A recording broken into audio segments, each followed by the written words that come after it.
이제 진짜 큰일 났다. 이렇게 문해력에 문제가 있으면 어떻게, 그리고 심지어는 단어 뜻을 잘 모르겠는데 찾아봐야 되는데 찾아보지 않고 왜 이런 단어를 썼어요? 라고 하는 경우들도 있습니다. 그러면 우리는 생각하지 않습니다. 우리 뇌 속에는 아무런 정보도 저장하지 않게 됩니다. 짧게 필요한 내용만 자꾸 가져가고 싶게 되는 거죠.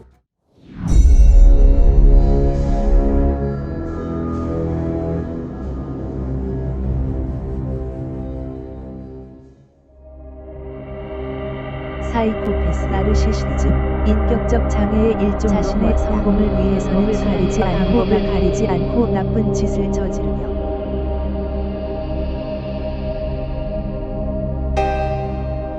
굉장히 위험하죠. 타인을 지배하려고 하고 때로는 착취하기도 하고 이러니까 조금 위험하지 않나 하는 생각이 듭니다.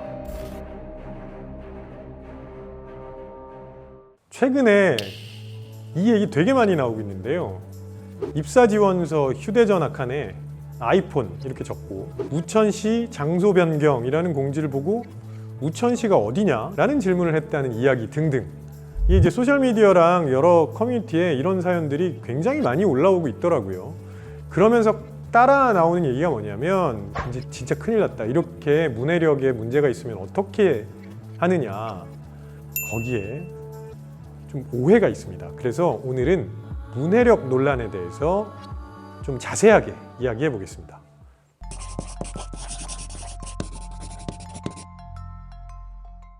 네, 제가 보기에는 최근의 논란은 문해력 문제라고 보기는 좀 어렵습니다.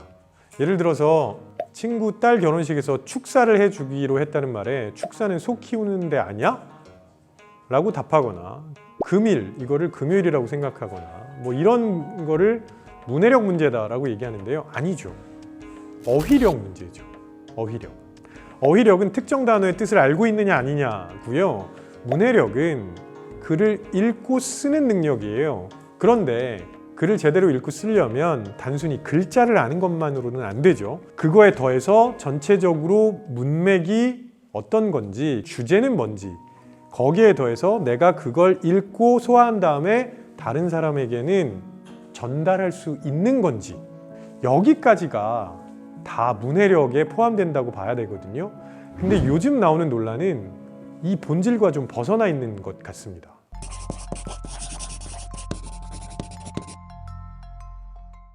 이건 양쪽에 다 문제가 있는 것 같아요. 일단 모르는 단어가 아니라고 생각할 수 있죠. 그래서 축사를 보고 그 소 키우는 데인데 이렇게 단정 짓고 넘어가는 거죠. 그러니까 무언가를 접했을 때 혹시나 다른 가능성을 생각해 보지 않고 그냥 내가 원래 아는 대로 밀어붙이는 거, 이건 별로 좋지 않거든요. 그리고 심지어는 단어 뜻을 잘 모르겠는데 하면 찾아봐야 되는데 찾아보지 않고 왜 이런 단어를 썼어요? 라고 하는 경우들도 있습니다. 그 어느 누구라고 해도 모든 단어를 다 아는 사람들은 없거든요. 그래서 모르는 단어가 나오면 다른 외국어 공부할 때처럼 찾아보는 게 맞습니다. 그리고 다른 측면에서 한번 생각해 보면 요즘은 잘 쓰지 않는 한자어를 써야 하는 이유가 있는 조직이나 회사들도 있을 겁니다. 그러면 요즘은 잘 쓰고 있지 않지만 업무에 필요한 단어들의 목록 같은 것들을 모아가지고 신입사원들이 들어왔을 때 알려주고 그걸 사용할 수 있게 해주면 되는 거거든요. 그래서 이건 양쪽이 좀 더 친절해지면 해결되는 문제가 아닐까 싶습니다.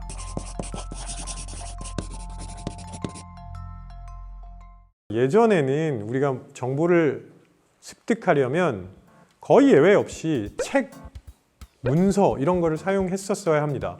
그런데 요즘은 정보 습득을 위해서 책, 문서 이외에도 영상이라는 게, 소셜미디어라는 게 등장하기 시작했죠. 그런데 영상이나 소셜미디어는 우리의 집중력을 일시적으로 아주 많이 가져가긴 하지만 동시에 거기에 오래 집중하는 건 상당히 힘들게 만듭니다.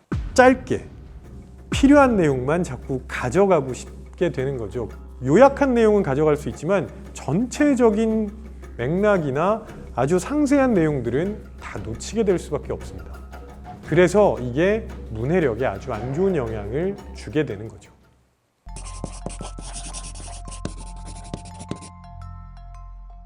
스마트 디바이스의 장점이자 단점은 뭐냐면 아주 빠르게 정답을 알려준다는 겁니다. 그냥 정보가 나오면 하이퍼링크로 연결되어 있기 때문에 그걸 눌러서 빠르게 정보를 찾죠. 찾다가 또 모르는 게 나오면 또 하이퍼링크로 넘어갑니다. 그럼 이렇게 계속 하이퍼링크로 넘어가다 보면 생각을 할 기회를 빼앗아 간다는 거죠.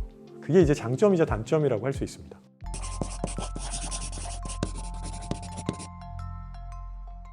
제가 추천하는 방법은 공부를 같이 하는 겁니다. 책을 읽건 공부를 하건 무언가를 하건 간에요. 그걸 같이 하는 게 훨씬 더 저는 효과적이라고 봅니다. 일단 혼자 정보를 습득하는 시간을 가지고요. 그걸 나누는 시간을 추가로 가져야 된다는 거죠. 똑같은 책, 똑같은 정보를 습득했다고 하더라도 그 사람의 머릿속에 들어가 있는 내용들은 다 다릅니다. 그러면 그걸 서로 나누는 시간을 통해서 내가 놓친 것도 확인할 수 있고 또 다른 방식의 시각도 확인할 수 있고 이해가 더 깊어질 수도 있고 그런 과정에서 설명도 자연스럽게 이루어지면서 문해력을 훨씬 더 향상시킬 수 있을 거라고 생각합니다.